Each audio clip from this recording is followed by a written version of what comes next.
ചേട്ടന് ക്യാൻസറായിരുന്നു. ഞങ്ങൾ മരുന്നൊക്കെ ചെയ്ത് മാറിയെന്ന് പറഞ്ഞു.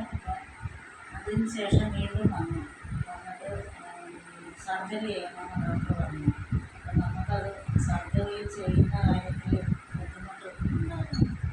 അതുകൊണ്ട് ഓപ്പോസിറ്റിൽ വന്ന് ഈ മരുന്നിൻ്റെ കാര്യം ഞങ്ങളോട് പറഞ്ഞു. അങ്ങനെ ഈ മരുന്ന് ഇപ്പം ഒരു ബോട്ടിൽ കഴിച്ചപ്പോൾ തന്നെ നമുക്ക് അതിനകത്ത് മാറ്റം വന്നു.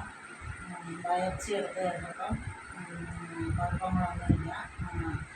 ക്യാൻസറിൻ്റേതായിട്ടുള്ള യാതൊരു കുഴപ്പങ്ങളും ഇല്ലെന്ന് പറഞ്ഞു. ഞങ്ങൾക്ക് ഈ മരുന്ന് കഴിച്ചിട്ടാണെന്നുള്ളതിൻ്റെ ഒരു വിശ്വാസം ഞങ്ങൾക്ക് സംസാരിക്കുമ്പം തിരിയത്തില്ല.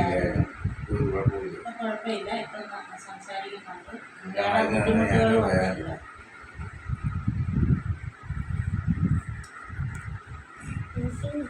കിട്ടിയോടാ.